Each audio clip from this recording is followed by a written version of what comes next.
जड़ कर्म चेतन बंधकारु कर्म के अवसान का, कह कर स्वरूप यथार्थ जग का जो किया उपकार है, उसके लिए जिन वाणी माँ को वंदना शत बार है, वंदना शत बार है, वंदना शत बार है।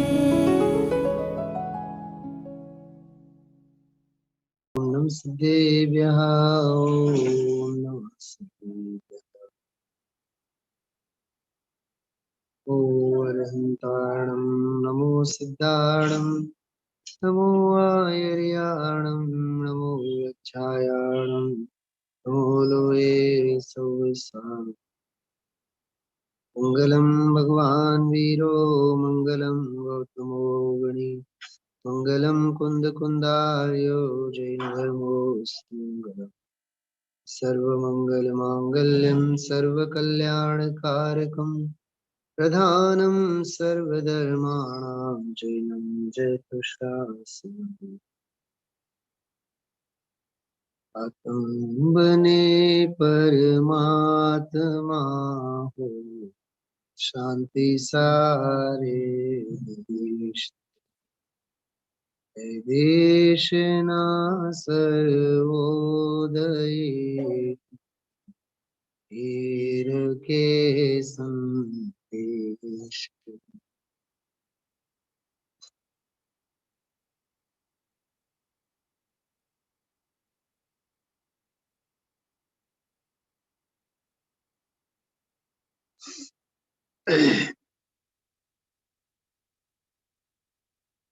આજે ગુરુદેવ શ્રીના પ્રવચનમાં જે વિષય આવ્યો,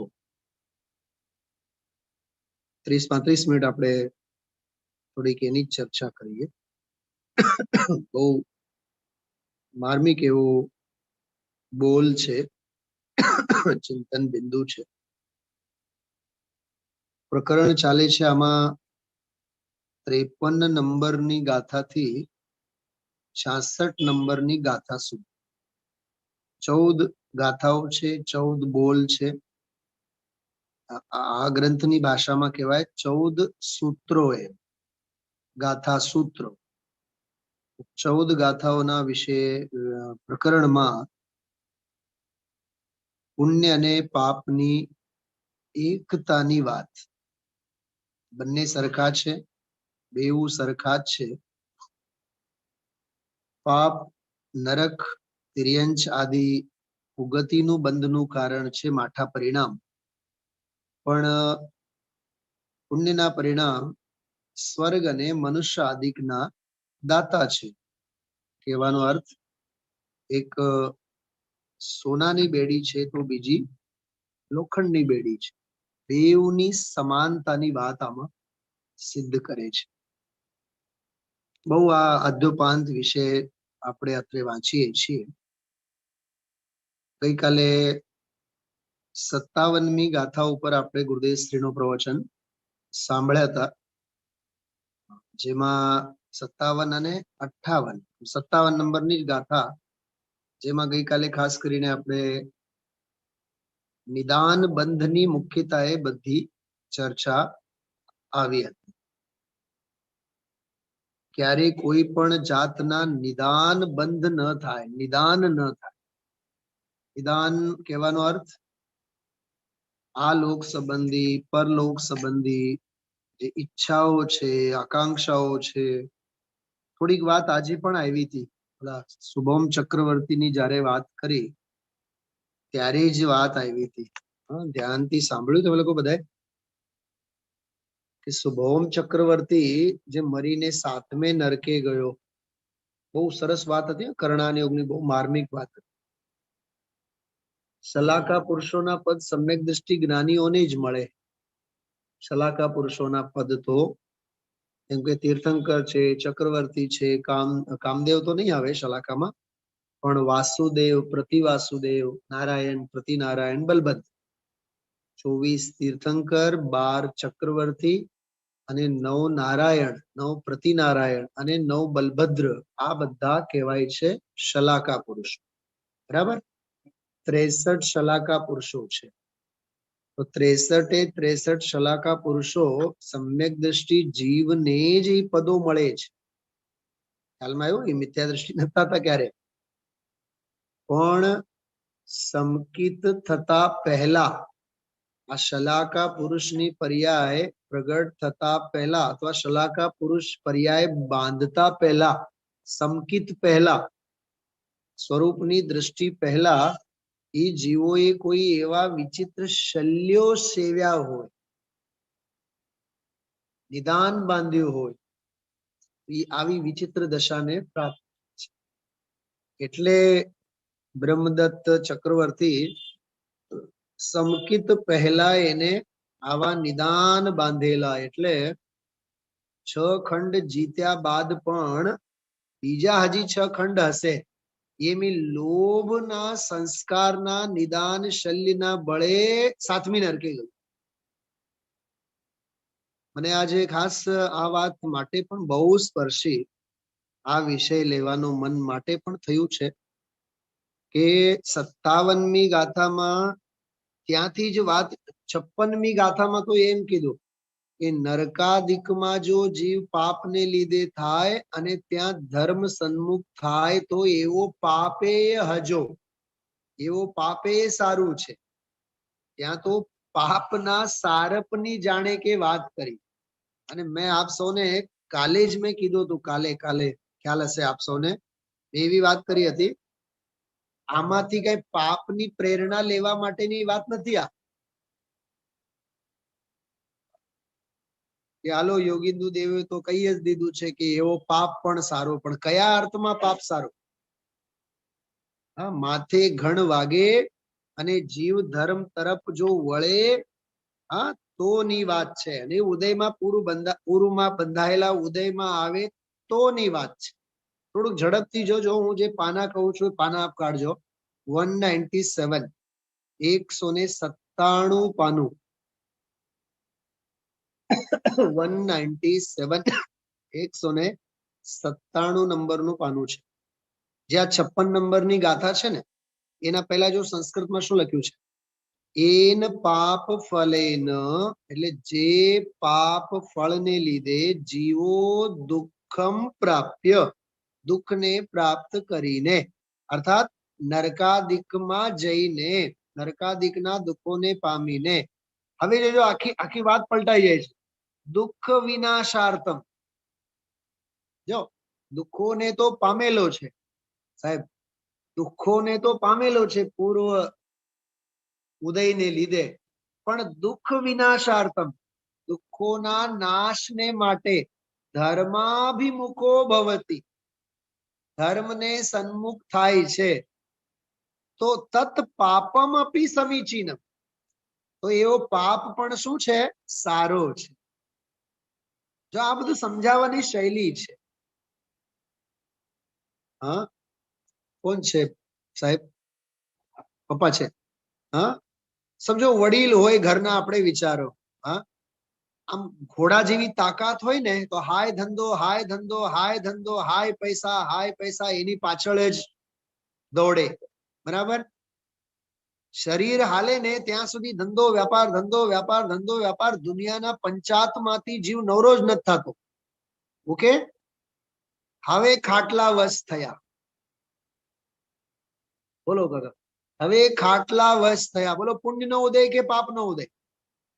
પાપનો ઉદય. ઓકે, પણ ખાટલા વશ થયા બાદ ગુરુદેવ સાંભળે, તત્વ સાંભળે, સમયસાર સાંભળે, હવે આત્મા પરમાત્માની વાતો સાંભળવાનું ગમે અને એવો યોગ એ મળે, તો બોલો એવો પાપનો ઉદય સારો કે નહીં?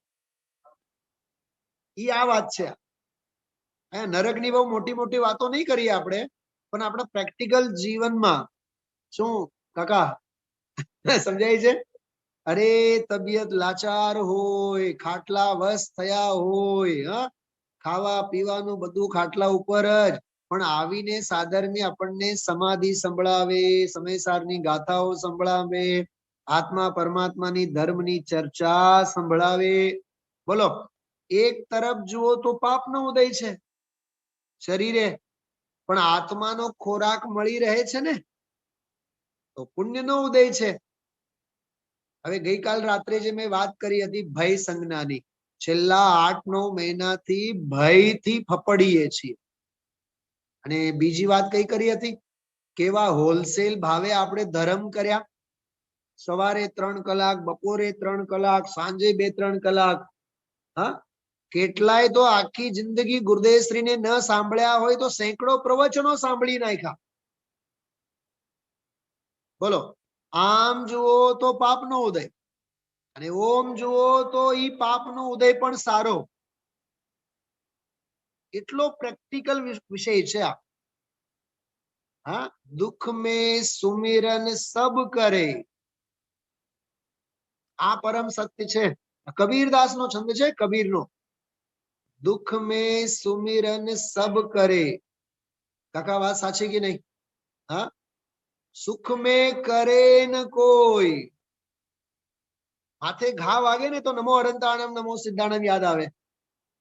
હા, અને આમ પૈસા વધ્યા હોય, સત્તા વધતી હોય, માન પાન વધતું હોય, હા, તો કુલુ મનાલી યાદ આવે, કોડેકનાલ યાદ આવે, રખડવાના સ્થાન યાદ આવે, આને વર્લ્ડ ટૂર યાદ આવે, વર્લ્ડ ટૂર. જ્યારે પૈસા વધે, સત્તા વધે, સંપત્તિ વધે ત્યારે, અને શરીરે રોગ વધે ત્યારે, ત્યારે મંદિર યાદ આવે. તો બોલો, જે ઉદયે મંદિર યાદ આવે, જે ઉદયે ભગવાન યાદ આવે, ઈ ઓમ જુઓ તો પાપનો ઉદય, પણ સારો જ કહેવાય ને. જો માણસ નીચે જોઈને હાલે નહીં, જીનવાણી કહે કે ભાઈ નીચે કીડા મકોડા હોય, જોઈને ઈર્યા સમિતિ પૂર્વક ચાલ. ભલે ને ઈર્યા સમિતિ મુનિરાજ ને હોય, પણ હે ગ્રહસ્થ તું પણ વિવેક બુદ્ધિથી જોઈને હાલ, નહીં ચાલે. પણ કોક વાર ઠોકર લાગે ત્યારે,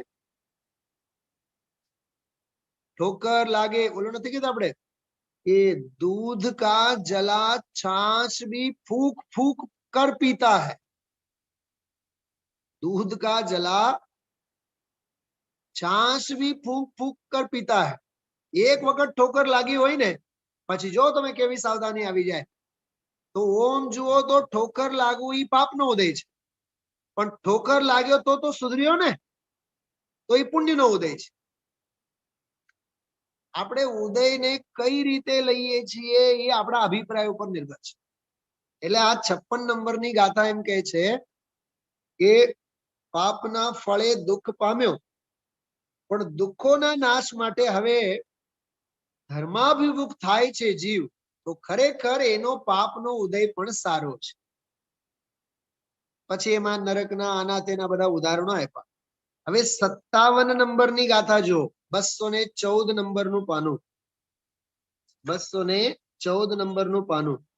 એમાં જે ગઈકાલે વાત કરી હતી કે નિદાન બંધ સે ઉપાર્જન કિए हुए. નિદાન બંધ એટલે શરીર સ્વસ્થ રહે, ઘર પરિવાર સુખી રહે, પૈસા ખૂબ મળે, માન મર્તબ ચાલતું રહે, હંમેશા મારું માન જળવાઈ રહે.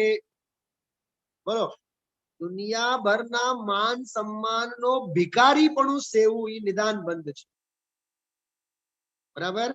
તો આવા નિદાન બંધને લીધે ઉપાર્જન કિए हुए पुण्य कर्म जीव को राज्यादि विभूति देकर, जो राज्यादि विभूति तो आपे छे, नरकादि दुख उत्पन्न कराते हैं. પછી જીવને ક્યાં લઈ જાય છે? આ લોલીપોપ, હા, પુણ્યના લોલીપોપ આપીને એને નરકાદિકમાં પહોંચાડે છે. બોલો, એટલે આમાં કહે છે એવા પુણ્ય નથી જોતા, એવા નિદાન નથી જોતા. આ 57ની ગાથા ગઈકાલે જે આપણે વાત કરી હતી, જેમાં એમ વાત કરી હતી બલભદ્ર બલદેવ વગેરે ને પૂર્વના નિદાનો નથી હોતા, ઉર્ધ્વગામી હોય છે. કેવા હોય છે? ઉર્ધ્વગામી. ઉર્ધ્વગામી એટલે હંમેશા ઊંચે ઊંચે જ ચડે છે. યાદ છે ગઈકાલે જે મેં આપને બતાવ્યું હતું સુવિચાર?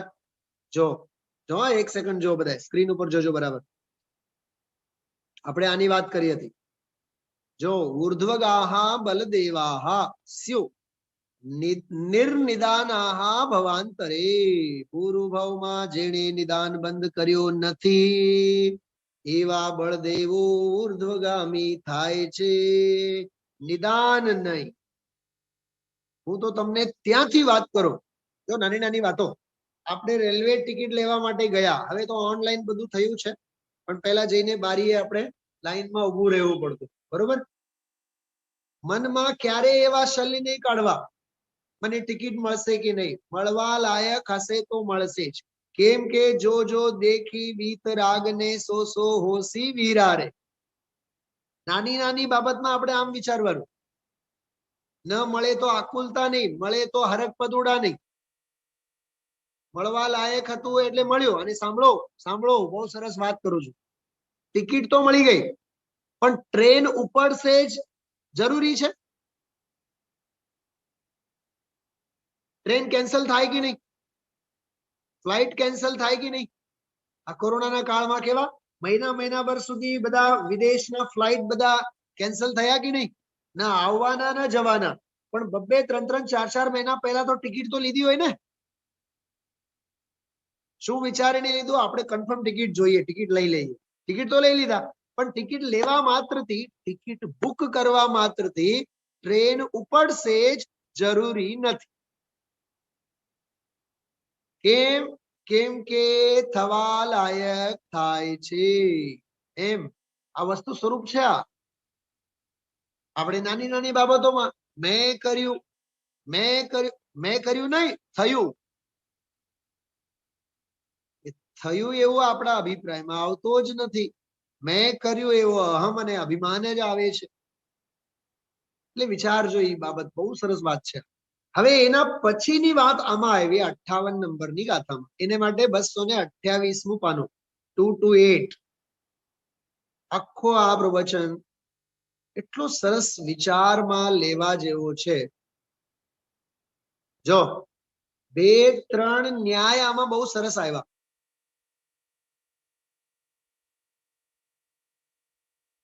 આત્માની દ્રષ્ટિ નથી, આત્માની ભાવના નથી, આત્માની દ્રષ્ટિ નથી, અને પુણ્ય પણ કર્યા કરે છે. એ પુણ્ય એનો ખોટો છે, બરોબર? અને સાંભળો, અને અંદરમાં અભિપ્રાય સારો છે તત્વનો, આત્મ કલ્યાણનો. ભલે ને રહેવા માટે મકાન ન હોય, ગરીબી હોય, પણ સાથી છે પુણ્ય બાંધે છે, એવો ઈ પુણ્યનો અધિકારી. અને કરોડો જાહો જલાલીમાં રાચતો હોય, બંગલા, ગાડી, મકાન, પણ તત્વની દ્રષ્ટિ નથી. ખરેખર આ પ્રકરણ એવું છે કે પૂર્વ પુણ્યના ઉદયે જૈન કુળ મળ્યું, જૈનના સંસ્કાર મળ્યા, સંસ્કારો મળ્યા, પણ સંસ્કારો લીધા નહીં. સંસ્કારો મળ્યા પણ સંસ્કાર લીધા નહીં. તત્વ તો મળ્યો પણ તત્વ લીધો નહીં. ગુરુદેવ મળ્યા પણ ગુરુદેવને અંગીકાર કર્યા નહીં. તો પૂર્વના જે કમાવેલા પુણ્યો છે એ તો ખર્ચાય છે. પછી શેનો પોટલો માથે બંધાય છે? નિયમથી પાપનો પોટલો બંધાય છે. એટલે પૂર્વે કરેલા પુણ્યના ઉદય તો આવ્યા, ઉદય પુણ્યના વર્તે છે, પણ પાપાનુબંધી પુણ્યના ઉદય વર્તે છે.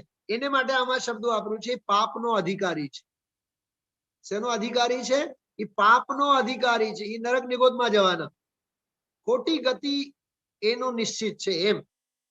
અને કદાચ પૂર્વ પાપના ઉદયે ગરીબાઈ હોય, ઘર ન હોય, મકાન ન હોય, અરે શરીર સ્વસ્થ ન હોય, રોગોથી ઘેરાયેલો હોય,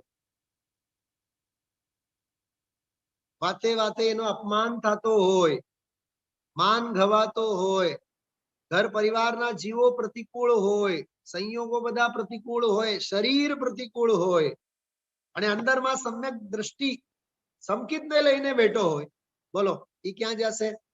એ નિયમથી સ્વર્ગમાં જશે, પુણ્યના ઢગલા ભોગવવાના આવશે. એટલે પુણ્યનો અધિકારી કોણ અને પાપનો અધિકારી, એની વાત છે. એટલે પુણ્યનો અધિકારી એટલે એનું ભાવિ ઉજળું કોનું છે, અને પાપનો અધિકારી એટલે ભલે ને ઢગલા બંધ અત્યારે સંયોગે માન પાન સન્માન બધું દેખાતું હોય, પણ એની ખોટી ગતિ હોય, એ પાપનો અધિકારી છે. અને એ પાપનો અધિકારી અને પુણ્યનો અધિકારી એની ચર્ચા સંકિત સાથે આમાં કરી છે કે આત્માની રુચિ છે અને ભલે ને પાપનો ઉદયમાં છે, ચિંતા નહીં કર, તારું ભાવિ ઉજળું છે. ખ્યાલમાં આવ્યો? અને સાહેબી સાહેબી સાહેબી બહુ હોય જીવનમાં, પણ તત્વની ભાવના નથી. ચિંતા નહીં કર, તું મરીને નરકમાં જવાનું છે. અંધાર પટ છે ભાવિ. આ સમજવા જેવો પ્રવચન છે. એટલે 14 ગાથાઓમાં ગાથા દીઠ માર્મિકતા છે. ખ્યાલમાં આવ્યો? જો આમાં શું લખ્યું છે 58ની ગાથામાં ઉપર જો હિન્દીમાં, निर्मल सम्यक्तधारी जीवों का मरण भी सुखकारी. जो गुजराती में जो नीचे साव नीचे 228 पाने, निर्मल सम्यक्तनी सन्मुख थયેલો जीव, बोलो धर्म सन्मुख छे, आत्म सन्मुख छे, एवा जीवोનું મરણ પણ ભદ્ર છે. બોલો એ મરણ પણ ભદ્ર છે એટલે એનું મરણ પણ સમાધિ મરણ છે. પણ સમ્યક્તને સન્મુખ છે ને, એટલે સમ્યક્તને સન્મુખ છે અને મરણ પણ આવે. સંયોગ છૂટે, દેહ છૂટે તો એ મરણ ભદ્ર છે, શ્રેષ્ઠ મરણ છે, સમાધિ મરણ છે. એ હમણાં મૂલાચારમાં એક વાત આવી હતી બહુ સરસ. મૂલાચારમાં બેન હમણાં 4-5 દિવસ પહેલા એક વાત આવી હતી.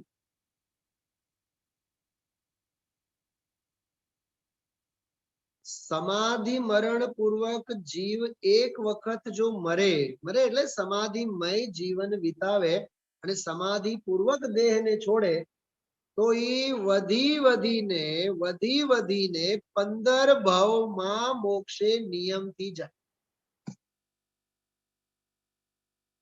બોલો આ આગમ વચનોનો પાર નથી. એક વખત સમાધિ મરણ પૂર્વક મરે, દેહ છોડે. હા, નથી? કૃપાળુદેવનું એક વાક્ય છે બહુ સરસ. આજે તો ગુરુદેવજી કેટલું યાદ કર્યા ગુરુદેવ શ્રીમદજીને. અશેષ કર્મનો ભોગ છે, ભોગવું અવશેષ રે. કેટલી 32, 33, 34 વર્ષની ઉંમર. હા, આ વિવેકાનંદ જેવું જ છે. વિવેકાનંદ 32, 33 વર્ષની ઉંમરમાં જતા રહ્યા. સ્વામી વિવેકાનંદ, શ્રીમદજી બસ 33, 34 વર્ષની ઉંમર. હા, શંકરાચાર્ય, હા સાચી વાત છે. તમે વિચાર કરો, આવી સાધના કરનારા જીવો જેમની 8-8, 9-9 વર્ષથી જ સરસ્વતી નો વરદાન જેને મળ્યો હોય, મોક્ષ માળાની રચના એવડી નાની ઉંમરમાં કરી. હા, અપૂર્વ અવસર, આત્મસિદ્ધિ, સેંકડો પત્રો સાધર્મીઓને માટે. 33-34 વર્ષની ઉંમરમાં ગુજરી ગયા, કાળ ધર્મ પામ્યા, તો 29-30 વર્ષની ઉંમરથી જ શરીર ઘસાતું ગયું ને. તો છેલ્લા પણ કઈ 3-4 વર્ષ તો કઈ સાનુકૂળ તો હતા જ નહીં. તે કાળમાં આ વાક્ય લખેલું છે. વિચારજો આપ, અશેષ કર્મનો ભોગ છે. બોલો, એટલે મોત સામે તરવરતું દેખાય, મરણ દેખાય. આમ અશેષ કર્મનો ભોગ છે, ભોગવું અવશેષ, તેથી એક જ ભવને ધારીને અમે જાસુ સ્વરૂપ સ્વદેશ. બોલો, દેહની કેવી મને આપણે આ છે ને કાશી વિશ્વનાથ, જ્યાં નર્મદા મેન્શન શ્રીમદજીનું જે ઘર છે, જ્યાં 15 વર્ષ જોયા તમે લોકો? હા, જ્યાં શ્રીમદજીનું આમ અંતિમ સમાધિ થઈ, ત્યાં 2 પાટિયા લખેલા છે બંને બાજુમાં. એમાં અંતિમ પ્રશસ્તિમાં તમે જોજો, શેષ કર્મનો ભોગ છે, ભોગવો અવશેષ રે, તેથી એક જ ભવને ધારીને જાસુ સ્વરૂપ સ્વદેશ રે. એની ભવિષ્યવાણી આમાં કરે છે. એ આ ગાથામાં સમ્યક્તધારી જીવ હોય અને એ દ્રષ્ટિવંત જીવ હશે તો એનું મરણ પણ સુખકારી છે. સાંભળો, હજી સાંભળો. સુખકારી છે એટલે બે અર્થ કરવાના એના. આપણે 24 તીર્થંકરની પૂજા છે ને, 24 તીર્થંકરની પૂજા ધ્યાનત્રાયજી ની, ધ્યાનત્રાયજીએ જે લખેલ છે એમાં એ વાત મને હમણાં ઉપરા ઉપરી 2-3 જગ્યાએ વાંચવા મળી. એક્ઝેક્ટ મને યાદ નથી આવતો. હમણાં 2 દિવસ પહેલા પણ મેં એક જગ્યાએ વાંચ્યું છે. મૂળ આગમમાં એ વાત વાંચવામાં આવી અને આમાં પણ એમને લખી છે 24 તીર્થંકરની પૂજામાં એને વાત લખી છે. જો જિનેન્દ્ર અર્ચના કાઢો, તમને એક્ઝેક્ટ એ પંક્તિ વાંચીને બતાવવા માંગુ છું. આપણે શું છે, શું કહેવા માંગે છે એ વાત જુઓ.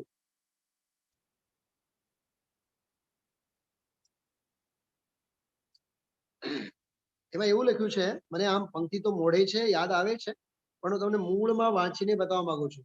હા, ધ્યાનત્રાયજી નો પણ વૃંદાવન દાસજીની જે પંક્તિ છે, વૃંદાવન દાસજી, એમાં 120 નંબરનું પાનું છે, જિનેન્દ્ર અર્ચના. કેવળ એ એક પંક્તિ માટે જો આમ લખ્યું છે, ભુક્તિ મુક્તિ દાતા. જસનાબેન, શું આનો અર્થ? હા,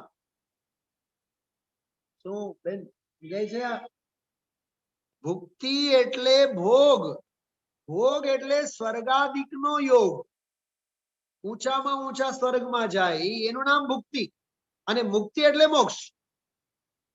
ભુક્તિ મુક્તિ દાતાર 24 જીન રાજવર. તમે લોકો આજે મુનિરાજની પૂજા છૂટી ગયા તમે લોકો? નિર્મલાબેન ક્યાં હતા? હા, 24 આજે મુનિરાજની પૂજા જોવા સાંભળવા જેવી હતી. આખો અર્થ સાથે અમે લોકો લાભ લીધો. મને તો આજે જયમાલાનો જ અર્થ કરવાનો મન હતું. હા, નિર્ગ્રંથ મુનિરાજ કોને કહેવાય? અદ્ભુત બધી ભાવના અને અદ્ભુત બધી.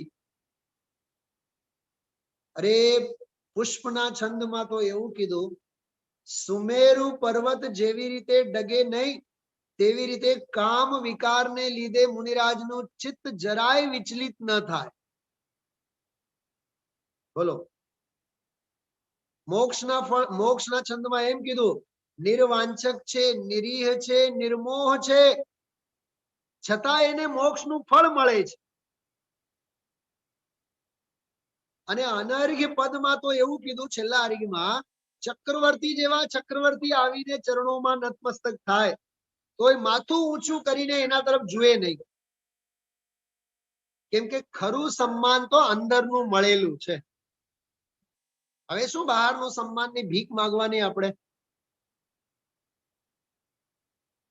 મરણ પણ આવે તો એને મંજૂર કરવાનું.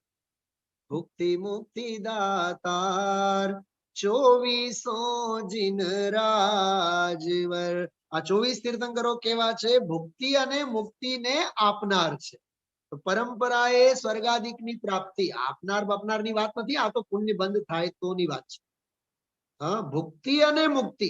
અને આ વાત ઘણી જગ્યાએ છે આગમમાં. આપણે આ પરમાત્મા પ્રકાશમાં પણ આગળ આવશે એક જગ્યાએ. બધું છે, બધેથી જનાગમનો અભ્યાસ કરવો જોઈએ. બહુ એકાગ્રતા જરૂરી છે. હા, વિચારો તો ખરા તમે. તો આમાં પાપના અધિકારી અને પુણ્યના અધિકારીની વાત. સમ્યક સાથે, દ્રષ્ટિ સાથે, આત્મભાવના સાથે જો દેહ પણ છૂટે તોય સુખકારી છે. કે એક વાત, એનો મરણ પણ સાચો છે એમ. અને બીજો બોલ, સમ્યક્ત્વ વિના ગમે તેટલો પુણ્યનો ઉદય હોય, એ પુણ્યનો ઉદય સારું નથી. જો જો જો કેવી ગજબની વાત છે. સ્વભાવે ચંચળ વાંદરો હોય, એને બગીચામાં મૂકો, બગીચો ઠેકાણે રહેશે? હા, ખ્યાલમાં આવે છે? પાત્ર વિના વસ્તુ ન રહે, પાત્રે આત્મિક જ્ઞાન, પાત્ર થવા સેવો સદા બ્રહ્મચર્ય મતિમાન. આવી સરસ વાત છે. પાત્રતા, પચાવવા માટે પણ પાત્રતા જોઈ. જો હવે થોડુંક વાંચું છું હું, ઓરિજિનલ હિન્દીનો અર્થ વાંચું છું, જો અથવા ગુજરાતીમાં વાંચીએ આપણે. પોતાના નિર્દોષ પરમાત્માની અનુભૂતિની રુચિરૂપ 3 ગુપ્તિથી ગુપ્ત બરાબર. લક્ષણ વાળું જે નિશ્ચય ચારિત્ર તેની સાથે અવિનાભૂત વીતરાગ નામનું નિશ્ચય સમ્યક્ત્વ કહેવાય છે. તે નિશ્ચય સમ્યક્ત્વની સન્મુખ થતો હે જીવ, જો તું મરણ પણ પામે તો દોષ નથી, પણ સમ્યક્ત્વ વિનાનું પુણ્ય ન કર. ભાષા જો ભાષા, દ્રષ્ટિ વિનાનું પુણ્ય પણ ન કર. ન કર એમ કીધું છે. આત્માની ભાવના નથી ભાઈ સાહેબ. પુણ્ય ગમે તેટલું કર એ નકામું છે. આ ગુજરાતીમાં બહુ શોર્ટ કરીને સમજાયું છે. હું તમને હિન્દીને આધારે વાત કરું છું, કેમ કે ગુરુદેવશ્રીના પ્રવચન બધા હિન્દીના ભાવાર્થને આધારે હોય છે. એમાં થોડુંક વધારે વિસ્તાર છે.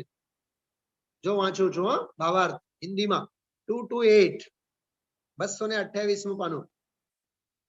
निर्दोष निज परमात्मा की अनुभूति की रुचि रूप तीन गुप्तिमयी जो निश्चय चारित्र, जो निश्चय चारित्र नो કેટલો લાંબો વિશેષણ, સ્વરૂપની રમણતા, उससे अविना भावी जो वीतराग निश्चय सम्यक्त्व उसके सन्मुख हुआ है. जो सम्यक्त्व ने सन्मुख થયેલો છે, સાંભળજો આ વાત બહુ માર્મિક કરું છું. सम्यक्त्व ने सन्मुख થયેલો છે, વાત એવડી જ કરવી છે, પણ સમ્યક્ત્વ ને સન્મુખતાની વાત કરતા પહેલા ચારિત્રની વાત કરી. પહેલા ચારિત્રની વાત કરી. ચારિત્ર કેવો? निर्दोष निज परमात्मा की अनुभूति की रुचि रूप तीन गुप्तिमयी जो निश्चय चारित्र एम, उससे अविना भावी, एनाथी जे अविना भावी वीतराग निश्चय सम्यक्त्व उसके सन्मुख हुआ है. बोलो बात ક્યાંથી ક્યાં ફેરવીને ફેરવીને કરે છે, વિચાર કરો. એટલે માત્ર દ્રષ્ટિની વાત નથી કરતા, સ્વરૂપની રમણતા વાળી દ્રષ્ટિ છે. એટલે એનો અર્થ એમ કે સમ્યક્ત્વ જેના ગર્ભમાં ચારિત્ર પડેલ છે એની વાત છે. અમને તો દ્રષ્ટિ થઈ ગઈ, અમને તો ગુરુદેવ મળ્યા, અમને તો દ્રષ્ટિ થઈ ગઈ, અમને તો ગુરુદેવ મળ્યા, એમ કોરી વાત નહીં. આ સ્વરૂપની રમણતા પૂર્વકની દ્રષ્ટિની વાત છે. આના પર ધ્યાન જવું જોઈએ આપણે. ગાથામાં તો એમ કહે છે સમ્યક સન્મુખ, તો સીધી સીધી વાત કરો ને, સમ્યક સન્મુખ મરણ પણ શ્રેષ્ઠ છે. અહીંયા એમ નથી કીધું, લાંબી લાંબી વાત કરી. निर्दोष निज परमात्मा की अनुभूति की रुचि रूप तीन गुप्तिमयी जो निश्चय चारित्र, बोलो आटली लाम चारित्रनी વાત કરી. પછી કીધું उससे अविना भावी जो वीतराग निश्चय सम्यक्त्व उसके सन्मुख हुआ है. तो सीधा सीधा કહો ને, સ્વરૂપ સન્મુખ થયો છે. આ મલાવીને વાત, બોલો શું તમે બનાવો, લો એનો બનાવે ને બાસુંદી બનાવો ને, કેટલું ઘૂંટવાનું? હા, 5 કિલો દૂધ હોય, 5 લીટર દૂધ, એ 2 લીટર રહી જાય. હા, आओ रे ज्ञानानंद की डगरिया, एम घोटो એને, ઘોટો મલાવો ઘોટો એને. મેં આજે પૂજામાં એક બહુ સરસ વાત કરી. ઉલાળા મારવા માટે ધાર્મિક ક્રિયાઓ નથી, થંભી જવા માટે ધાર્મિક ક્રિયાઓ છે. એ ઓલું મેરુ પર્વતની વાત આવી ને ત્યારે મેં વાત કરી. સંકલ્પ વિકલ્પો કરવા માટેનો આ ધાર્મિક કાર્ય નથી, થંભી જવા માટે. માનસ્તંભ નહીં, જ્ઞાનસ્તંભ. જ્ઞાનસ્તંભ શું કીધું? ઓલા માનસ્તંભ ને જોઈને હરક પદોડા થઈએ, એ તો પુણ્યના પરિણામ છે. અહીંયા અંદરનો જ્ઞાયક સ્તંભ, જ્ઞાન સ્તંભ, એ ચારિત્રની વાત છે. સમજાય છે? હા, ચલો આગળ વધીએ. જો તું મરણ भी पावे तो दोष नहीं. वाह, मृत्यु पण आवे तो दोष नहीं. और उस सम्यक्त्व के बिना मिथ्यात्व अवस्था में पुण्य भी करे तो अच्छा नहीं है. बोलो, भले ने ढगला पुण्य कर तोय सारू नहीं. जो सम्यक्त्व रहित मिथ्या दृष्टि जीव पुण्य सहित है तो भी पापी ही कहे हैं. जो आ કેટલું સરસ લખ્યું છે, એ પાપી જ છે. જેવી દ્રષ્ટિ નથી ને, દ્રષ્ટિ નથી એટલે બહારના ઉલાળા કરે છે એ પાપી જીવ છે. આ પંચમકાળમાં કોકને મોઢે મોઢ કહીએ ને તો એ હેરાન થઈ જાય. ये तो दौलतराम जी हिम्मत करी है, पापी ही कहे हैं और जो सम्यक तो सहित है वे पहले भव में उपार्जन किए हुए पाप के फल से, जो सम्यक दृष्टि छे ज्ञानी छे पण पूर्वनो पापनो उदय होय तो दुख और दरिद्र भोगते हैं तो भी पुण्याधिकारी ही कहते, वो लो पापी अने आ पुण्यात्मा. इसलिए जो सम्यक तो सहित है उनका मरना भी अच्छा, मर कर ऊपर को जाएंगे, और सम्यक तो रहित है उनका पुण्य कर्म भी प्रशंसा योग्य नहीं है. बोलो बेउन पैरेलल में चाले छे, पुण्यात्मा ने पापी. वे पुण्य के उदय से क्षुद्र नीच देव क्षुद्र मनुष्य होके संसार वन में भटकेंगे, और यदि पूर्व के पुण्य को यहाँ भोगते हैं तो तुच्छ फल भोग के नरक निगोद में पड़ेंगे. हाँ, गुरुदेव श्री नत कीधु अमने पैसा कमावाना आवड़त छे, अमे बहु सारी रीते कमावीए छे. अरे तो सेनो अभिमान लईने फरे छे. हाँ, तो आमा ई बात आई जो तो तुच्छ फल भोग के नरक निगोद में पड़ेंगे. इसलिए मिथ्या दृष्टियों का पुण्य भी भला नहीं है. वाह, दृष्टि नहीं तो गमे तेटलुं पुण्य करे ई खोटुं छे. निदान बंध पुण्य से भवांतर में भोगों को पाकर पीछे नरक में पावे जावेंगे. बोलो निदान बंध नी बात चाले छे. आमा निदान शल्य पुण्य तो मળી જાય પણ વળી પાછો તું નરક નિગોદ આદિમાં જઈશ. निदान बंध पुण्य से भवांतर में भोगों को पाकर पीछे नरक में जाएंगे. सम्यक दृष्टि प्रथम मिथ्यात्व अवस्था में किए हुए, जो आ मिथ्यात्व अवस्था में करेला पापों के फल से दुख भोगते हैं, लेकिन अब सम्यक्त्व मिला है, दृष्टि मिली है, इसलिए सदा सुखी ही होएंगे. आयु के अंत में नरक से निकल के मनुष्य होकर ऊर्ध्व गति पाएंगे. आ 57મી गाथा में गई काले जे आपणे वांची गया था. और मिथ्या दृष्टि जो पुण्य के उदय से देव भी हुए तो भी देवलोक से आकर के एकेंद्रीय होएंगे. तो आ एक ऊपर थी क्या नीचो तळिये जाए અને એક તળિયામાંથી સાવ ઉપર આવે.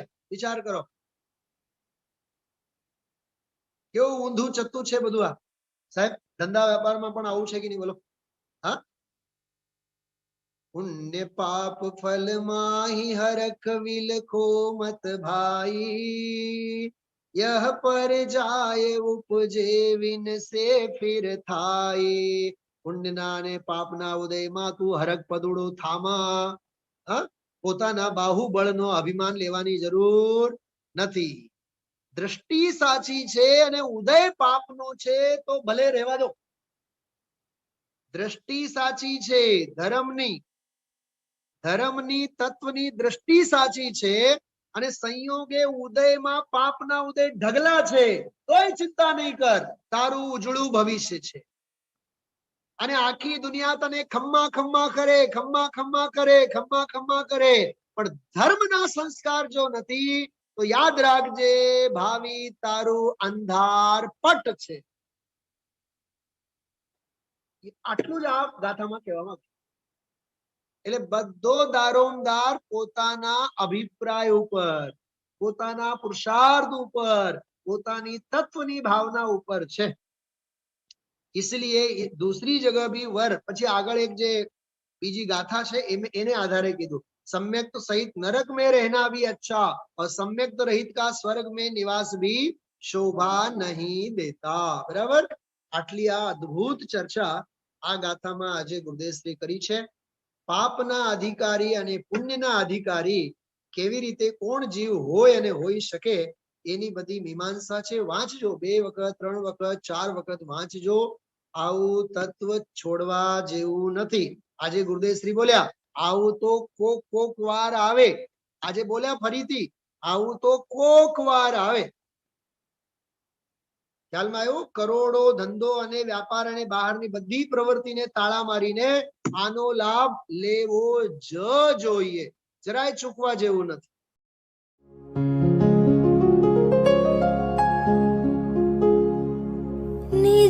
विधि निज में बताई, यह अनंत उपकार है उसके लिए जिन वाणी माँ को वंदना शत बार है, वंदना शत बार है, वंदना शत बार है।